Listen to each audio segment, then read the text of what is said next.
In the history of At-Tabari, we learn that Muhammad was suicidal before the first verses of the Quran were revealed to him.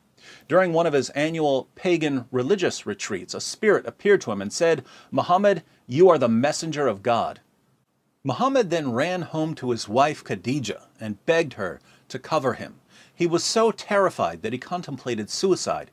We read in At-Tabari, volume 6, page 68, "He, Muhammad, said, I had been thinking of hurling myself down from a mountain crag.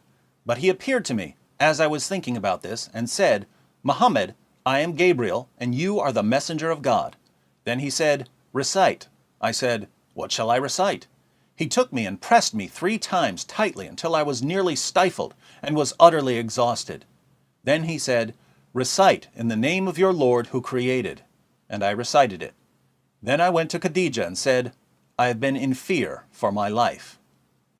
Notice that Muhammad was already suicidal when Gabriel started revealing the Quran to him. Gabriel had appeared to Muhammad, terrifying him and causing him to think about killing himself, and only then did Gabriel give him the opening verses of Surah 96. But Muhammad was also suicidal after Gabriel began revealing the Quran. According to Ibn Ishaq's Sirat Rasulullah, our earliest detailed biographical record on the life of Muhammad, page 106, Muhammad wanted to kill himself even after the revelations started, because he believed that he was possessed by an evil spirit. Muhammad was having a nightmare about a spirit physically attacking him and forcing him to recite verses of the Quran. When he finally agreed to recite the verses, the spirit that attacked him said, "Read, in the name of thy Lord who created man of blood coagulated. Read, thy Lord is the most beneficent, who taught by the pen, taught that which they knew not unto men." Muhammad narrates, "So I read it, and he departed from me. And I awoke from my sleep, and it was as though these words were written on my heart. Now none of God's creatures was more hateful to me than an ecstatic poet or a man possessed. I could not even look at them. I thought, woe is me, poet or possessed. Never shall Quraysh, that's Muhammad's tribe, say this of me.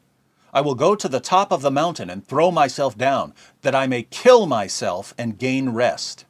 So I went forth to do so, and then, when I was midway on the mountain, I heard a voice from heaven saying, O Muhammad, thou art the apostle of God, and I am Gabriel." So Muhammad received the revelations, but after his encounter with Gabriel, he was convinced that he was possessed by an evil spirit. Since he didn't want his tribe to know that he was possessed, he decided to kill himself. But Gabriel stopped him. Gabriel had his work cut out for him, however, because Muhammad had a habit of trying to jump off a cliff whenever he was feeling bad. When Muhammad's wife Khadija saw that her husband was suicidal, she and her cousin Waraka talked to him and convinced him that he wasn't possessed. He was a prophet of Allah. But Waraka soon died and the revelations suddenly stopped. Guess who decided to kill himself? Let's find out in Sahih al-Bukhari, number 6982.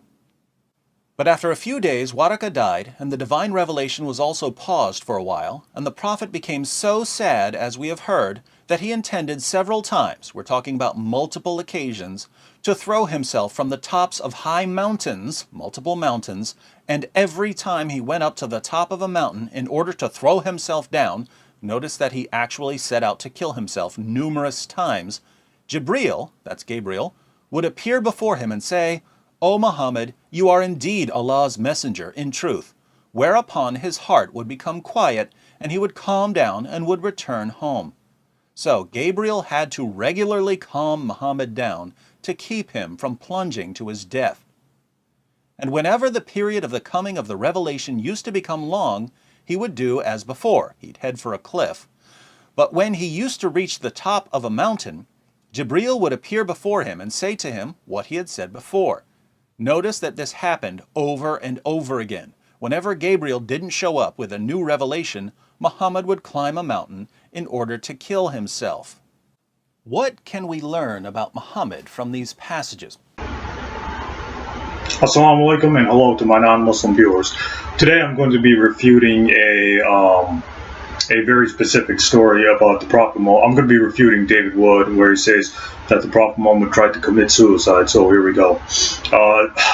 As you've seen in the clip before this, that David Wood cites three sources. Those three sources are Sahih Bukhari, Ibn Ishaq, and Al-Tabari. So let's start with Al-Tabari.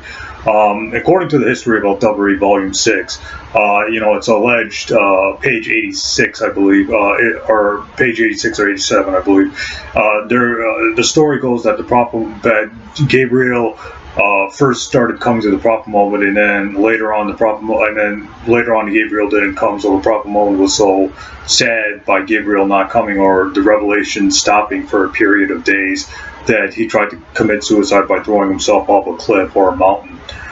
So according to Al-Tabari, Prophet Muhammad tried to commit suicide by throwing himself off a cliff or a mountain because Gabriel stopped coming to him. So now I looked into those narrations. Well, first of all, you don't even have to, in order to discount the story, you don't even have to look at this not or the chain of transmission or what Hadith scholars have to say or what Muslim scholars have to say about that story. You don't even have to do that. You don't even have to go that far. Just look at the source he's citing. He's citing Al-Tabari, the history of Al-Tabari. And I have Al-Tabari's book right here, the volume 1 of Al-Tabari's book, and what does Al-Tabari say about his sources? What does he say about his work? According to Al-Tabari, pages 170. According to Al-Tabari, volume 1, pages 170 to 171, he warns people that his books are filled with authentic and inauthentic stories about the Prophet Muhammad. So, in other words, Al-Tabari is admitting that his history books of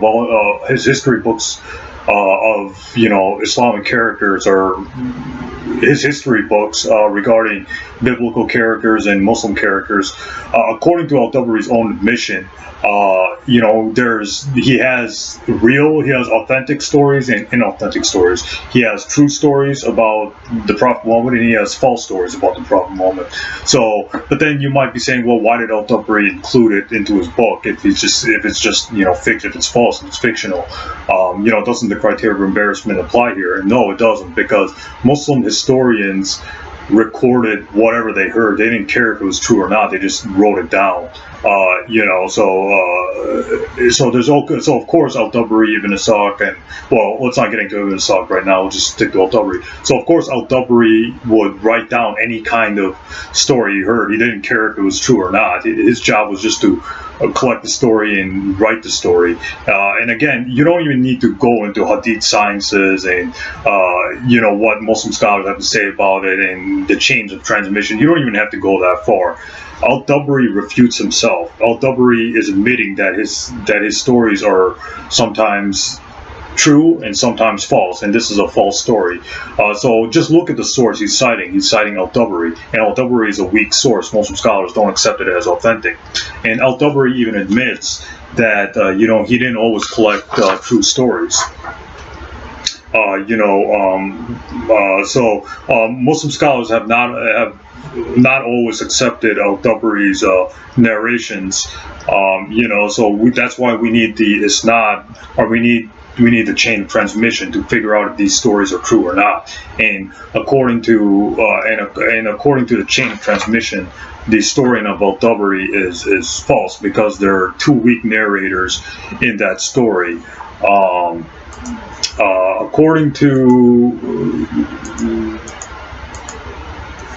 According to several Muslim scholars, there's weak chains of transmission in Al-Tabari's book. For example, he says the story was learned from Muhammad ibn Ishaq, from Wahb bin Qasan, from Al-Zubair. So the chain of transmission includes people who are weak. So the weak narrators are Ibn Humayd and Muhammad al-Razi, who are very weak narrations. And a group of scholars have also declared him a liar. So you have these weak chains of you have these these weak chains of transmission in in Al-Tabari's book. So that means that the story is not true, because there's according to Islamic sciences, we have something called isnad, or a chain of transmission, and that chain of transmission in that suicide story is weak. There are weak narrators in there, so this discounts the suicide story. Well, what's the second source he cites? The second source he cites is this book. Ibn Ishaq, The Life of Muhammad, a translation of Ibn Ishaq Sirat Rasulullah, translated by Alfred Guillaume. And the story is found on page 106.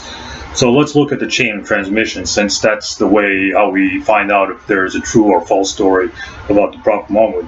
Now, when I looked at the chain of transmission, it says Wahab bin Qasim told me that Ubayd said, and that's it. That's a chain of transmission. So notice how there's missing gaps in the isnad, or the chain of transmission. All it says is Wahab bin Qasim told me that Ubayd said to him.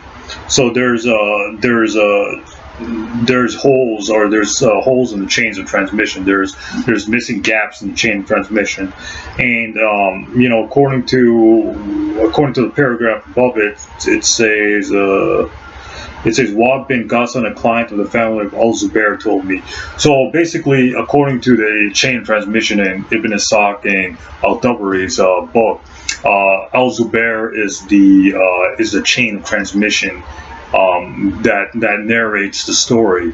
If we go to Al-Tabari, it says, Ibn Ishaq from Wahab bin Qasim, the free man of the people of Al-Zubair, who heard it from Abdullah ibn Abu Zuhair. So Abu Zuhair Zuhair is in the chain of transmission.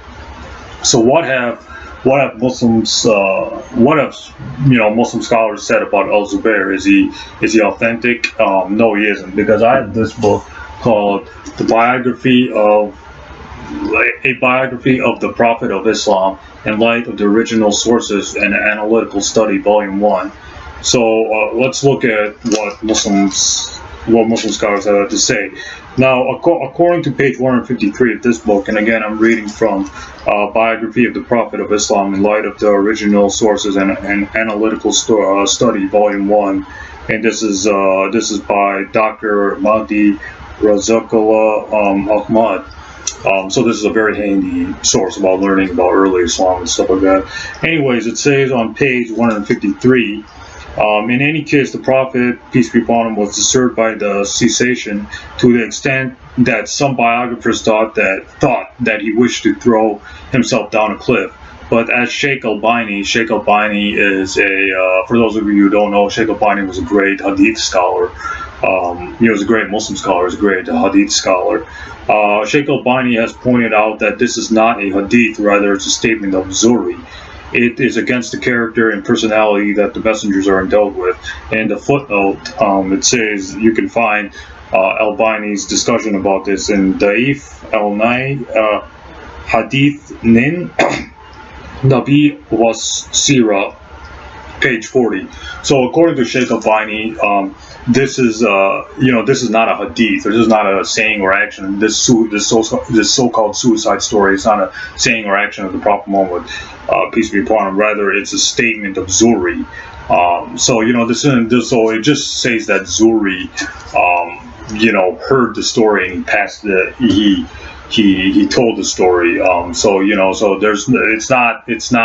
there's no chain of transmission going all the way back to the Prophet Muhammad. It's just Zuhri narrating a story. We don't know where Zuhri got that story from.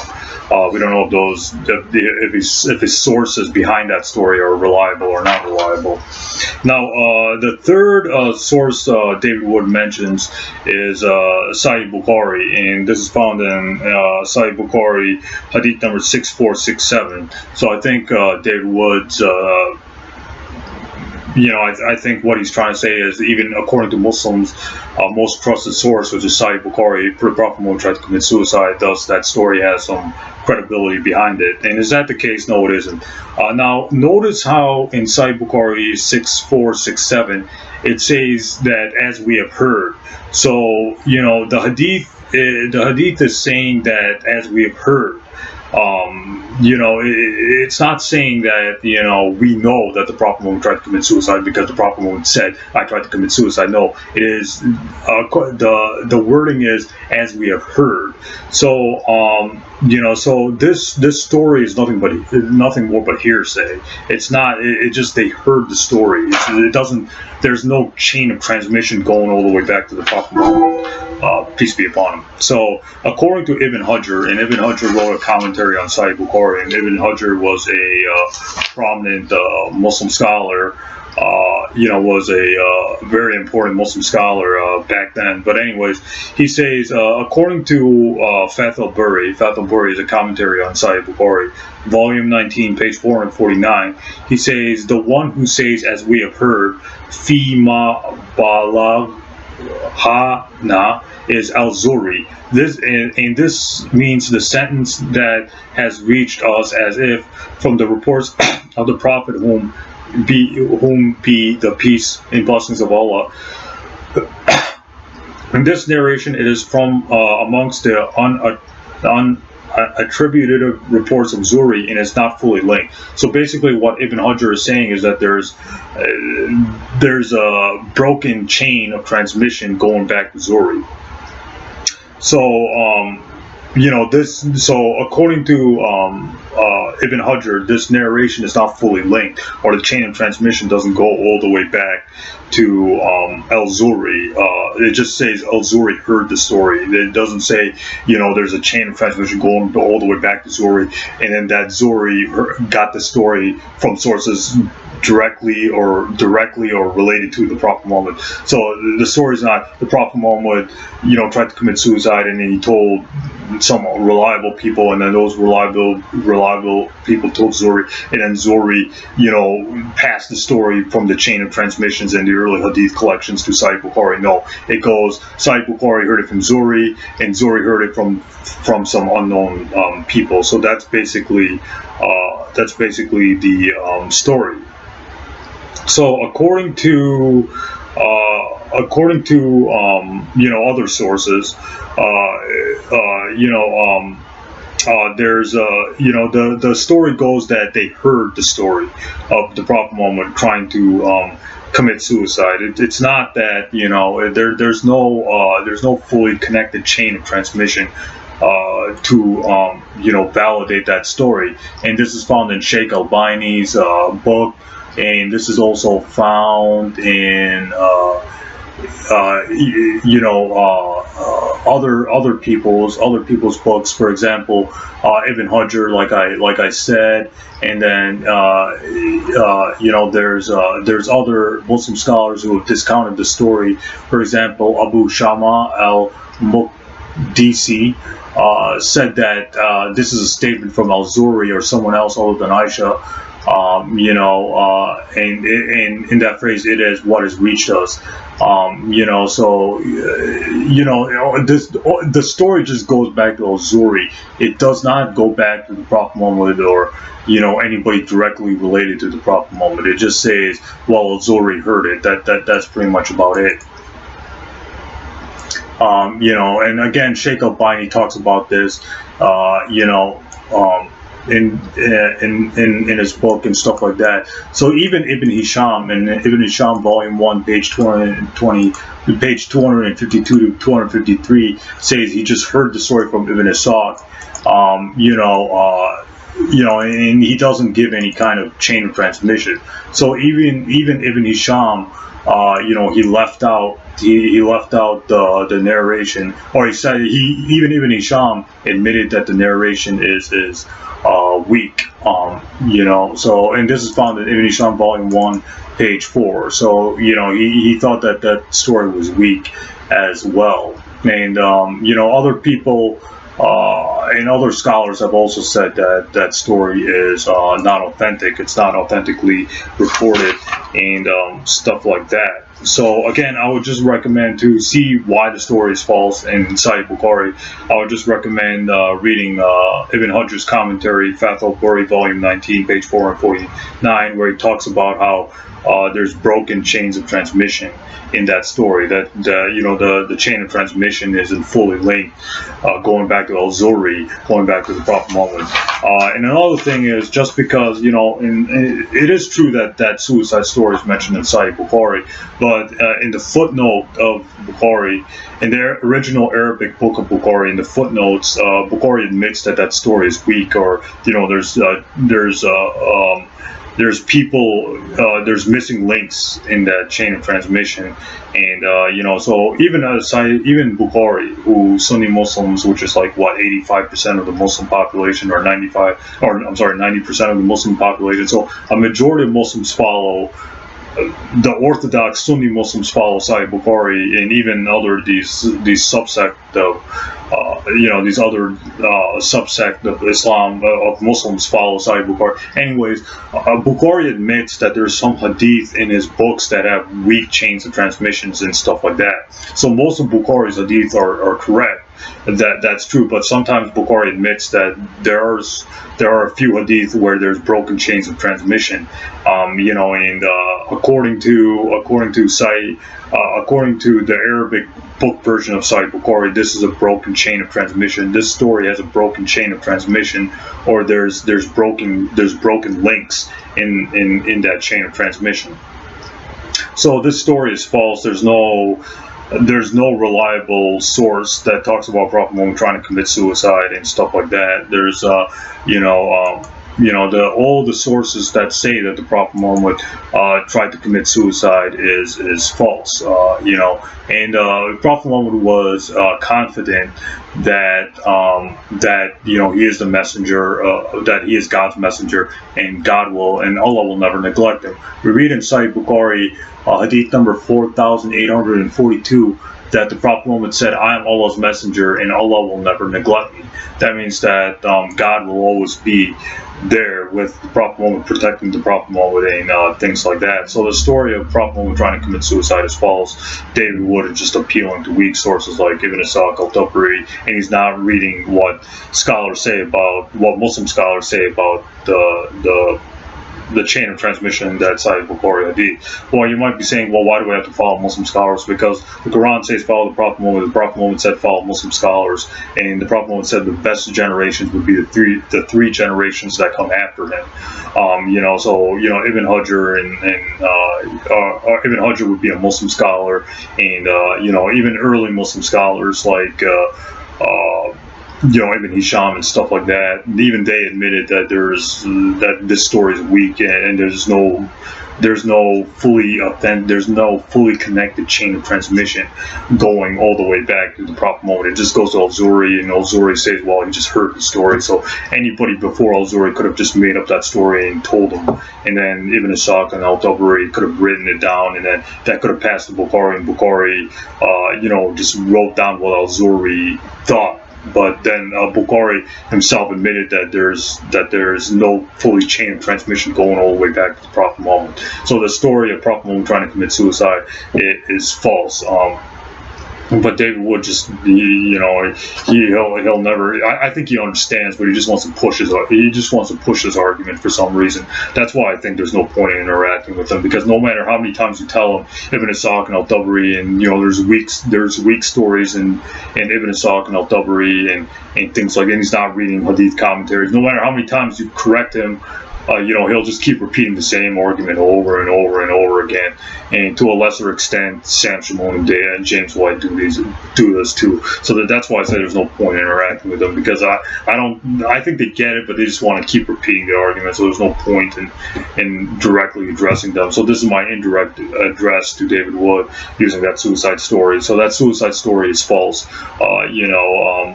There's no fully connected chain of transmission in Ibn Ishaq and al-Tabari and in Sahih Bukhari. So that's all I want to say about that. Thanks a lot.